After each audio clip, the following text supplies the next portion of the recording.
February 16, 2016. Liverpool. A cold Tuesday evening that would become one of the most shocking incidents in Merseyside police history. William Summerhill, a 25-year-old drug dealer, is trapped. Police have surrounded the Old Dockers Club on Townsend Lane in Anfield. He's climbed onto the roof, desperate, cornered, with nowhere left to run. Below him, armed officers are following protocol, trying to talk him down peacefully. The crowd is gathering. Locals coming out of their houses, phones recording, tension building. The police are calm, professional. This should be a routine arrest of a cornered criminal. Then suddenly, someone in the crowd throws an explosive device directly at the police officers. Flames engulf the officers below. Chaos erupts. In that moment of terror, of absolute pandemonium, Summerhill vanishes into the night. This wasn't just any gang. This was a 21-strong criminal empire that turned children into drug dealers, armed themselves with machine guns, flooded 5 counties with cocaine, and weren't afraid to bomb their way out of trouble. Tonight, we expose Operation Scarva, the 16-month investigation that revealed just how far some criminals will go to protect their empire. This is the story of Francis Fearon, a 29-year-old kingpin who built a drug network so sophisticated, so violent, and so ruthless that when it finally fell, it would result in 135 years of prison sentences. But it starts with something that should disturb every parent watching this video. Liverpool, 2014. While most 28-year-old men were building careers or starting families, Francis Fearon was building something far more sinister. He wasn't your typical street corner drug dealer. This was a man with vision, ambition, and absolutely no moral boundaries. Fearon understood something that most criminals miss: scale. Why sell drugs on one street when you can control entire regions? Why use adults who attract police attention when you can exploit children who fly under the radar? His operation didn't just flood Liverpool's streets with high-grade cocaine. Fearon's criminal network stretched like a spider's web across 5 regions of Britain: Greater Manchester, West Yorkshire, Lancashire, Devon, and Cornwall. We're talking about a drug superhighway that reached from the industrial north to the holiday beaches of the southwest. But here's where this story takes its most disturbing turn. The foundation of Fearon's empire wasn't built on hardened criminals or experienced drug dealers. It was built on children. Court documents reveal the calculated cruelty of Fearon's business model.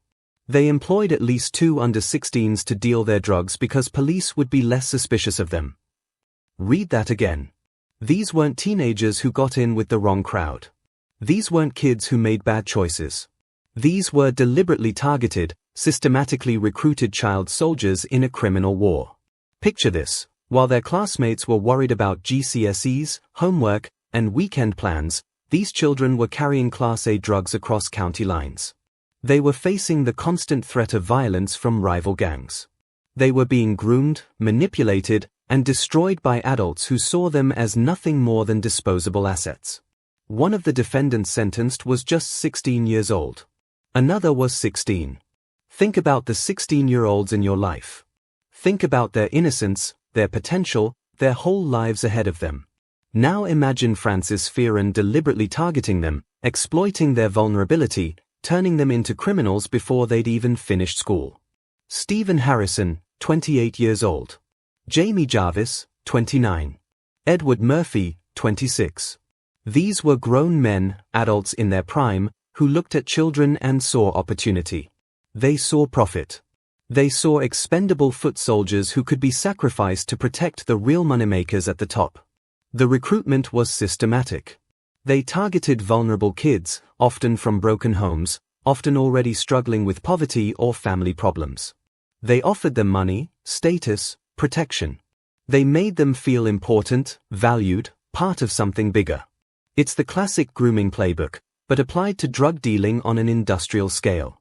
And when those children were inevitably caught, when they were arrested, charged, and thrown into the youth justice system, Fearon and his crew simply recruited more. The children were disposable. The empire was eternal. But empires, even criminal ones, need infrastructure. And the infrastructure Fearon built was staggering in its scope and sophistication. The operation used at least 100 couriers and dealers. 100 people. That's not a gang, That's a small company. They had supply chains, distribution networks, customer service, enforcement divisions, and even what you might call human resources, the people whose job it was to recruit new children when the old ones got caught. The numbers recovered when Operation Scarva finally brought them down tell the story of the scale we're dealing with. 12 kilograms of high-grade cocaine. That's not personal use. That's not even small-time dealing. That's wholesale distribution on a commercial level. Street value? Hundreds of thousands of pounds. But the drugs were just the beginning. The weapons cache they uncovered reads like a military inventory. Machine guns. Not handguns. Not knives. Machine guns, weapons of war designed to kill multiple people quickly and efficiently. Shotguns. Handguns. Ammunition stockpiles. These weren't tools for intimidation. These were tools for warfare. And then there were the stolen vehicles, the piles of cash, the safe houses spread across multiple counties. This wasn't just a drug-dealing operation. This was a criminal corporation operating on a national scale, with Francis Fearon as its CEO and children as its most exploited workforce. The sophistication was breathtaking. They had suppliers bringing cocaine from source countries. They had middle management coordinating distribution. They had street-level dealers pushing product in different cities. They had enforcers to collect debts and intimidate rivals. They even had what you might call customer service, people whose job it was to manage relationships with regular buyers. But every successful criminal organization needs one more thing: protection. And that's where this story takes a turn that will shock you, because Fearon's gang had developed a form of protection that crossed every line, that went beyond typical criminal violence into something far more sinister. They had supporters willing to bomb police officers. The first crack in Francis Fearon's empire came from the most unexpected source: the arrogance of his own lieutenants. It was supposed to be a routine traffic stop. The kind that happens thousands of times every day across Britain. A single police officer, following up on intelligence, pulling over a vehicle containing 3 men. Standard procedure. Ask a few questions, check some details, maybe search the car if there's reasonable suspicion. What the officer didn't know was that he'd just stopped 3 of the most dangerous criminals in Liverpool. John Mangan, 31 years old. Edward Murphy, 26. William Summerhill, 26. These weren't small-time dealers or petty criminals. These were Francis Fearon's top lieutenants, men who controlled vast sections of his criminal empire. And what happened next was captured on police body camera footage that reveals something chilling about the mindset of these criminals. The confrontation begins almost immediately. Murphy, Mangan, and Summerhill aren't just uncooperative, they're aggressive, hostile, and utterly contemptuous of police authority. But it's not the typical criminal response of trying to avoid attention or talk their way out of trouble. This is something else entirely. I'd advise you, officer, get back in your car. You've stopped us for nothing. Look at you, you little rat. You little fat mutt. You little rat. Listen to that language. Listen to the tone. This isn't fear. This isn't desperation. This is pure, undiluted contempt. These men genuinely believe they're above the law. They believe they're untouchable. But here's the most revealing detail: Edward Murphy isn't just hurling abuse at the officer. He's filming him on his iPhone while doing it.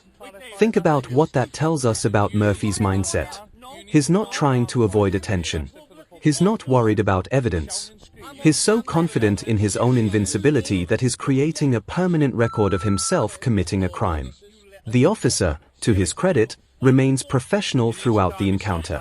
He's vastly outnumbered, facing 3 aggressive criminals who are clearly unafraid of consequences. But he maintains his composure, follows protocol, and importantly, keeps his body camera running. That body camera footage would prove crucial, because it captured something that goes beyond typical criminal behavior. It captured the arrogance, the contempt, the absolute belief in their own untouchability that characterized Fearon's entire organization. Mangan keeps repeating, "You've stopped us for nothing." But the repetition, the aggressive tone, the way he crowds the officer, this isn't the behavior of an innocent man wrongly accused. This is the behavior of a criminal who's been getting away with serious crimes for so long that he can't believe anyone would dare challenge him. Murphy's abuse is even more revealing. "You little rat. You little fat mutt." This is personal, visceral hatred of law enforcement. This isn't someone who sees police as an occupational hazard or even as enemies in a business context. This is someone who sees police as fundamentally inferior beings who have no right to question him.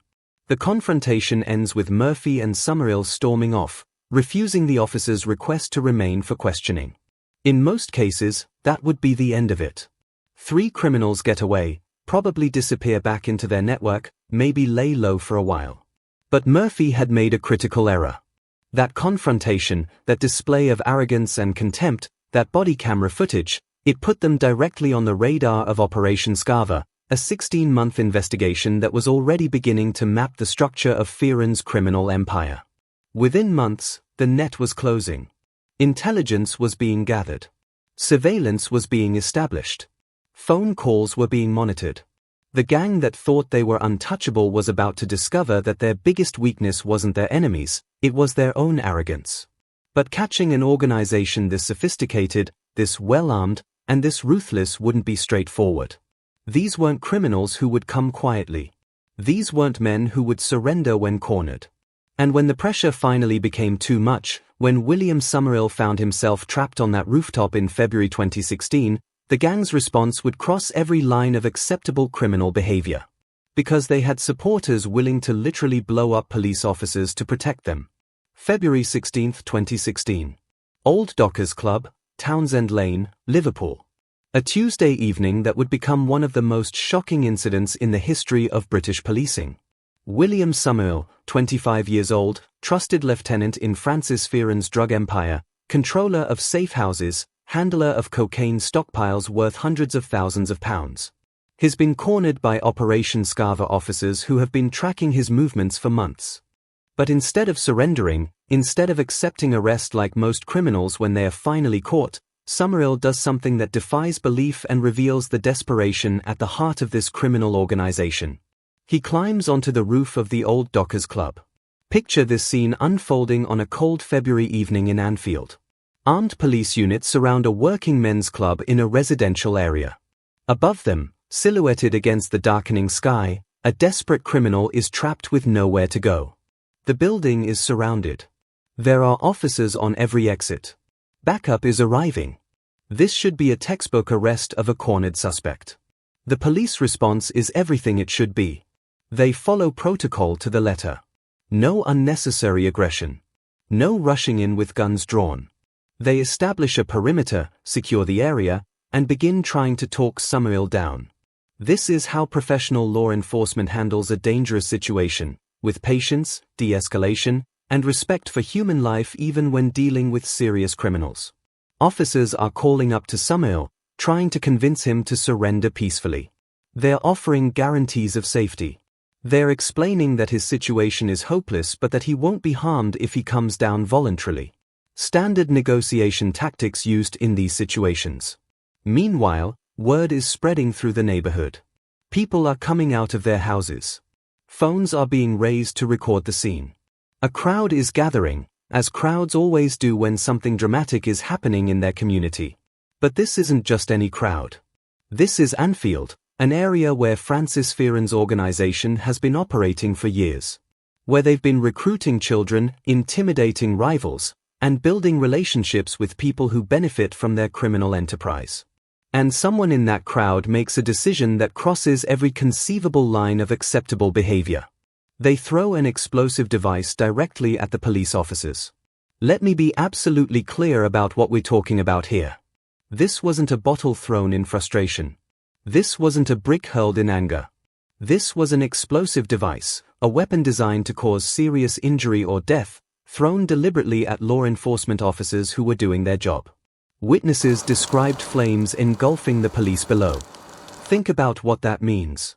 Think about the officers who suddenly found themselves under attack not from the criminal they were trying to arrest, but from civilians who were supposed to be protected by their service. In that moment of chaos, in that explosion of flames and confusion and terror, William Summerhill disappeared into the night. The implications of this incident go far beyond one criminal escaping arrest.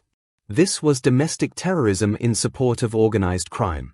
This was a civilian, someone who lived in that community, someone who should have been grateful for police efforts to remove dangerous criminals from their streets, attempting to kill or seriously injure police officers to protect a drug dealer.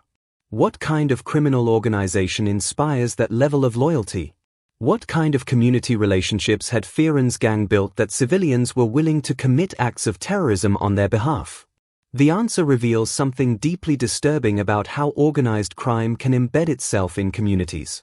Fearon's gang hadn't just been dealing drugs in Anfield, they'd been building relationships, creating dependencies, establishing themselves as power brokers in the local ecosystem.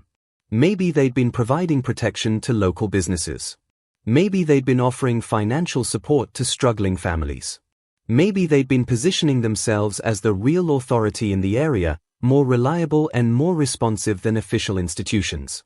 Or maybe, and this is perhaps the most disturbing possibility, they'd been using intimidation and fear to ensure community support. Maybe people in that crowd knew what happened to those who crossed Francis Fearon's organization.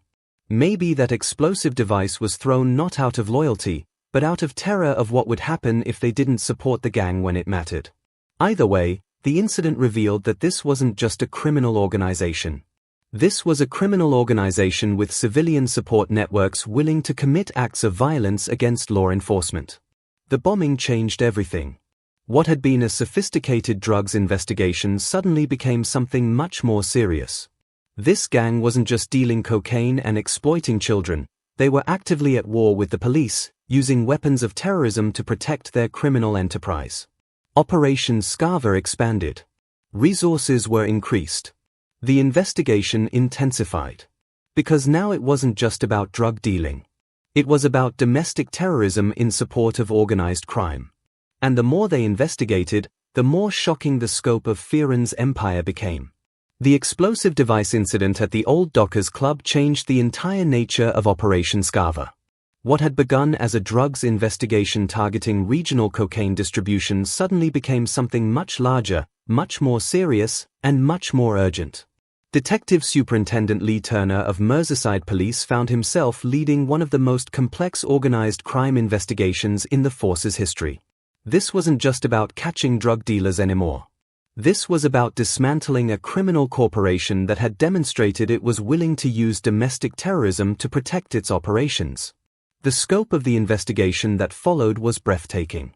Over 16 months, Operation Scarva became a masterclass in modern policing, utilizing surveillance technology, undercover operations, financial investigation, and international cooperation to map every aspect of Fearon's criminal empire.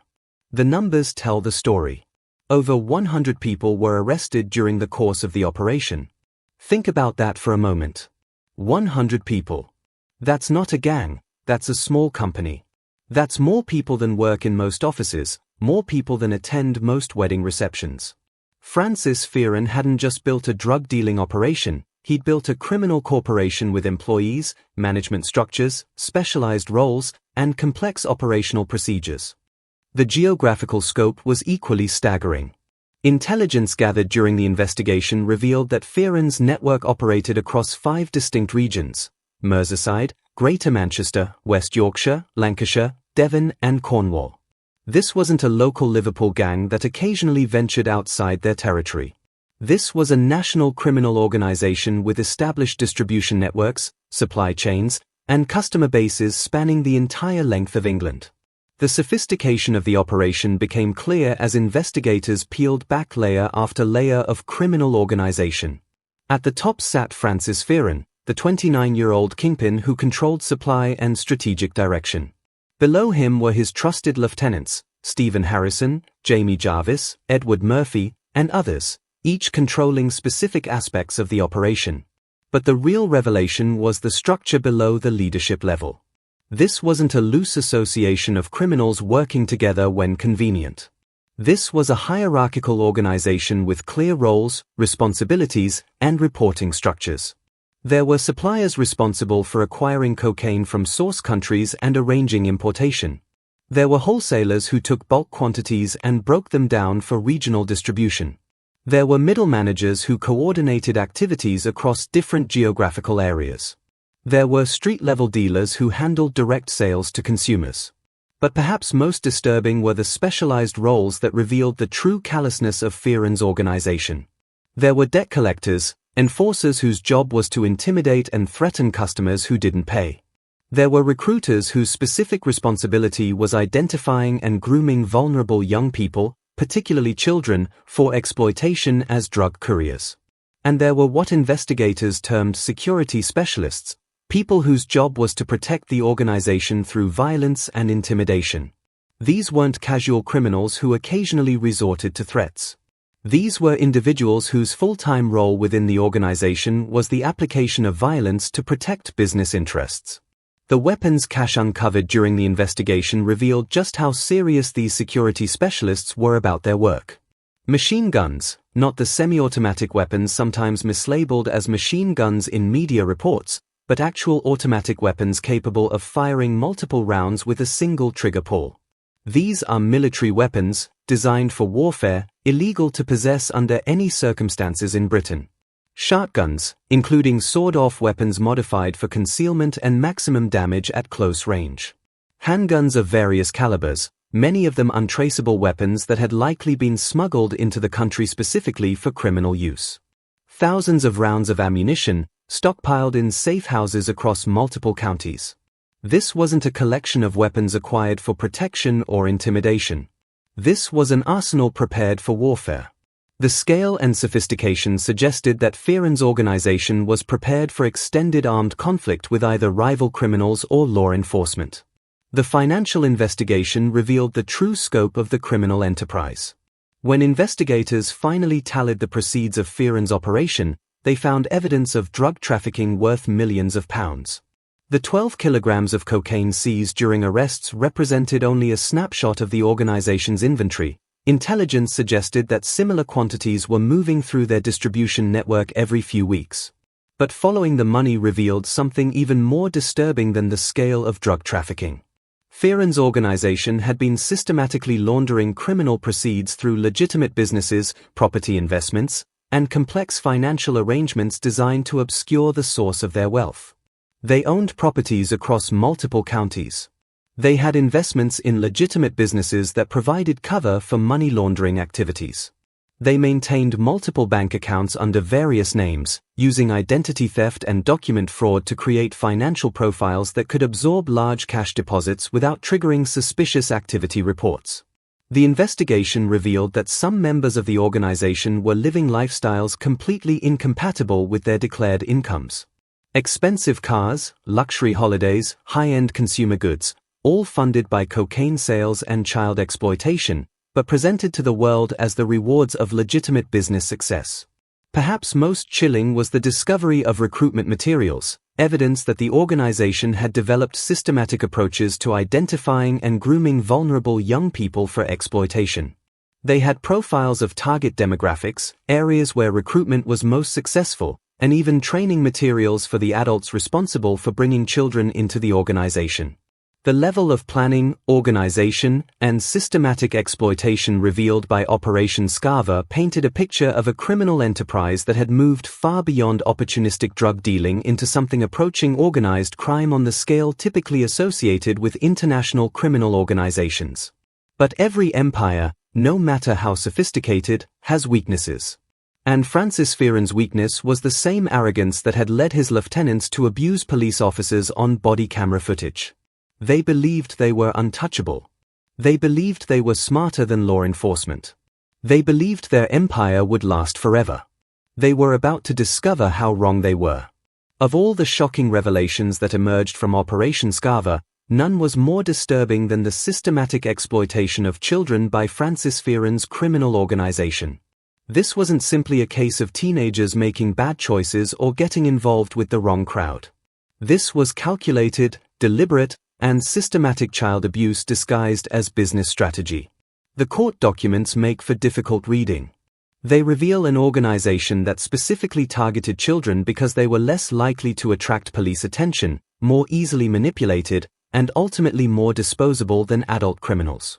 They employed at least 2 under-16s to deal their drugs because police would be less suspicious of them. Let that sink in. These were grown men, adults in their prime, who looked at children and saw criminal opportunities. They saw young people whose innocence could be weaponized, whose vulnerability could be exploited, whose entire futures could be sacrificed to protect the profits of adult criminals. Two of the defendants ultimately sentenced were just 16 years old when they were arrested. But the investigation revealed that their involvement with Fearon's organization had begun much earlier, possibly when they were 14 or 15, still children in every legal and moral sense. Think about the 14-year-olds in your life. Think about their maturity level, their understanding of consequences, their ability to make complex decisions about their futures. Now imagine adult criminals deliberately targeting them, grooming them, and systematically destroying their life prospects for profit. The recruitment process was sophisticated and predatory. Fearon's organization didn't randomly approach children and offer them drugs to sell. They conducted what amounted to market research, identifying the most vulnerable young people in their operational areas. They looked for children from broken homes, kids who were already struggling with poverty, family breakdown, or social isolation. They identified young people who were already on the margins, already vulnerable to adult exploitation, already lacking the support systems that might protect them from criminal grooming. The initial approach was always subtle. A friendly adult taking interest in a struggling child. Someone who seemed to understand their problems, who offered sympathy and support that was missing elsewhere in their lives. Someone who made them feel valued, important, part of something bigger than their difficult circumstances. Money came later, but it wasn't the primary tool of recruitment. The primary tool was emotional manipulation, making vulnerable children feel that they belonged somewhere, that they were valued by someone, that they had a role to play in an important organization. By the time actual criminal activity was introduced, the children were already emotionally invested in relationships with their adult exploiters. They felt loyalty, gratitude, even affection for the people who were systematically destroying their futures. The criminal roles assigned to children were carefully calculated to minimize risk to the adult organization while maximizing risk to the children themselves. Kids were used as drug couriers, carrying cocaine across county lines because they were less likely to be stopped and searched by police. Think about what this meant in practical terms. Children as young as 14 were traveling alone on trains and buses, carrying substantial quantities of Class A drugs, facing the constant risk of arrest, prosecution, and imprisonment. They were also facing the risk of violence from rival criminals who might target them as representatives of Fearon's organization. When these children were inevitably caught, because children involved in serious criminal activity are always eventually caught, they faced the full weight of the criminal justice system. They were arrested, charged, and prosecuted as criminals rather than recognized as victims of adult exploitation. The adult criminals who had groomed them, manipulated them, and sent them into danger faced no immediate consequences. The children were treated as disposable assets whose loss was simply a cost of doing business. And while those children were being processed through the youth justice system, facing the destruction of their educational prospects, their employment futures, and their entire life trajectories, Francis Fearon and his associates were already recruiting their replacements. The psychological impact on these children is difficult to comprehend. They were simultaneously victims and perpetrators, exploited by adults they trusted while being held responsible for criminal activities they were too young to fully understand. Many had been told they were junior members of an important organization, that they were valued contributors to a significant enterprise. The reality, that they were disposable tools in a criminal operation that viewed them as expendable, would have been devastating to discover. The long-term consequences for these children extend far beyond any legal penalties they faced. Criminal convictions would affect their ability to find employment, access education, travel abroad, or participate fully in legitimate society. They were branded as criminals before they'd had a chance to become adults.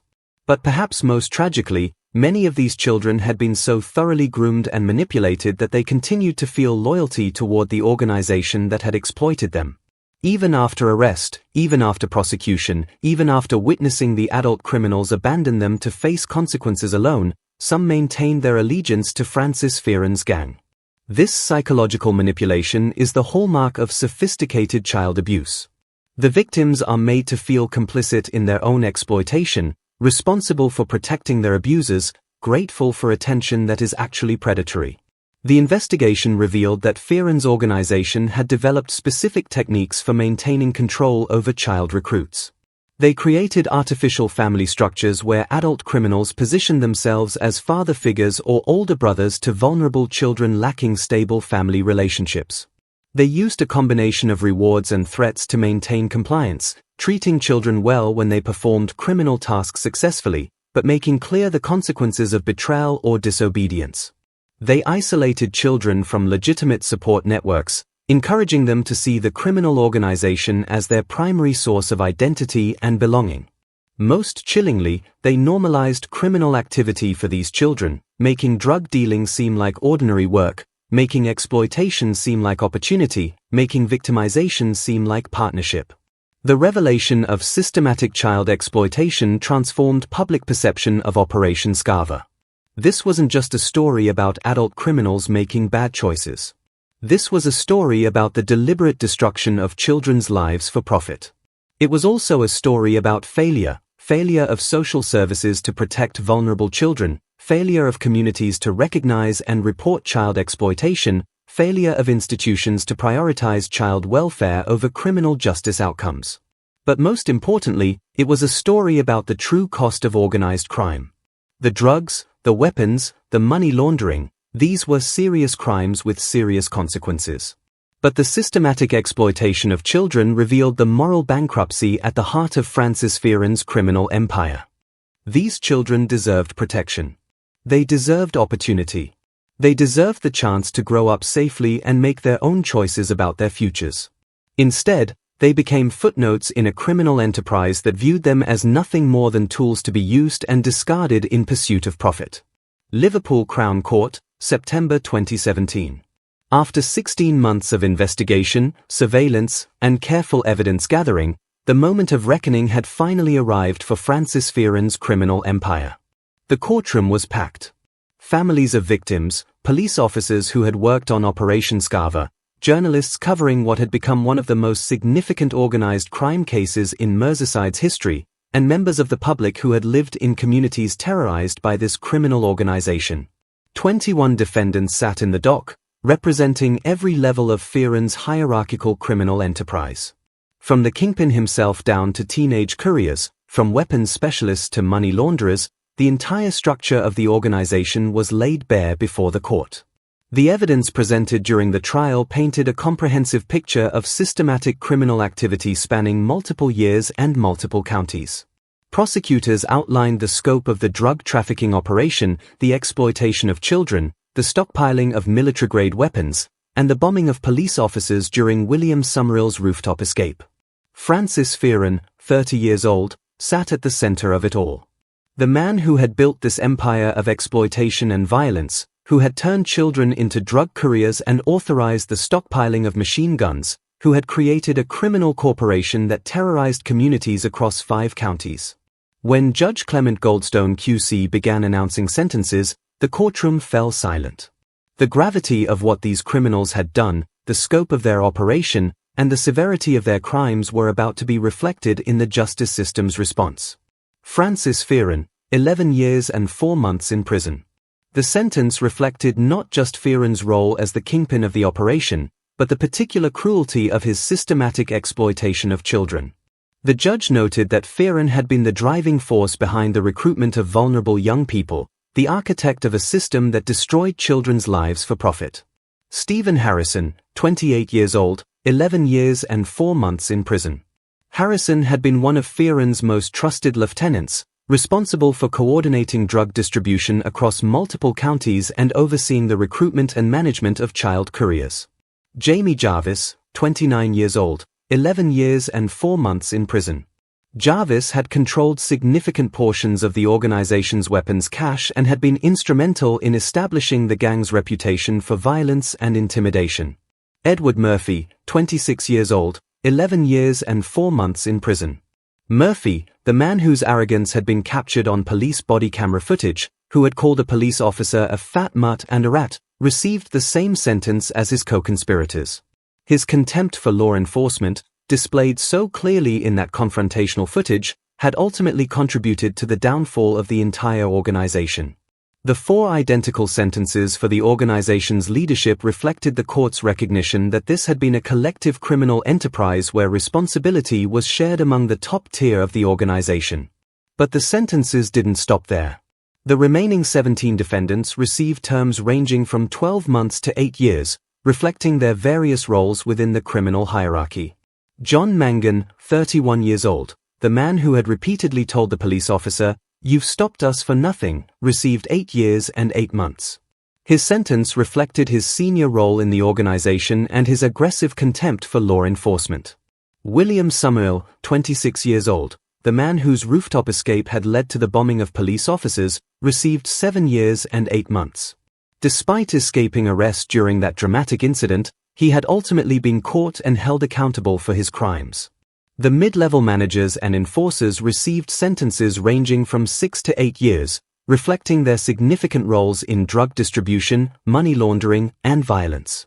Jamie Gray, Mark Foster, Stephen Gandy, Louis Aspinwall, Walter Coran, Liam Dickinson, James Tyrrell, and Francis Usher all received sentences of 6 years or more, recognition of their substantial involvement in the criminal enterprise.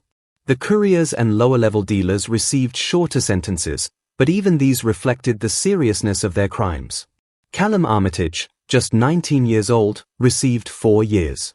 Ataf Ali received 6 years. Even these junior members of the organization had been involved in serious criminal activity that had caused substantial harm to communities. Most poignantly, the 2 16-year-old defendants, the children who had been exploited by adult criminals, received sentences designed more for rehabilitation than punishment. One received a 12-month referral order, another a youth rehabilitation order with a 3-month curfew and 6-month referral order. These sentences recognized what many others in the case had ignored, that these were children who had been victims of adult exploitation, not criminal masterminds who deserved the full weight of adult justice. When Judge Goldstone finished announcing the sentences, the total was staggering: 135 years in prison. 135 years. That's more than a human lifetime. That's longer than most people live. That's justice for the children who had been exploited, for the communities that had been terrorized, and for the police officers who had been bombed while doing their jobs. But the sentences were about more than punishment. They sent a clear message to other would-be criminal organizations: the systematic exploitation of children will not be tolerated. The stockpiling of military weapons will not be ignored. The bombing of police officers will result in severe consequences. Detective Superintendent Lee Turner, speaking after the sentencing, captured the significance of the moment. This operation was put into place after members of the public raised concerns about drug dealing in their community. These individuals expanded their criminal enterprise by setting up a drug supply network across multiple counties, but we will continue to take action against criminal gangs who think nothing of flooding the streets with dangerous drugs in order to profit from other people's misery. The sentences marked the end of Francis Fearon's criminal empire, but they also marked the beginning of something else: recognition that modern organized crime requires modern policing responses, that the exploitation of children demands the full attention of law enforcement, and that communities have the right to live free from criminal terrorism. 135 years. Justice for every child who had been exploited. Justice for every community that had been terrorized. Justice for every police officer who had faced violence while protecting the public. But as the defendants were led away to begin their sentences, questions remained about the broader implications of what Operation Scarva had revealed. The gavel fell. The sentences were announced. Francis Fearon and his 20 co-conspirators were led away to begin serving a collective 135 years in prison. Operation Scarva was officially closed, its objectives achieved, its targets neutralized.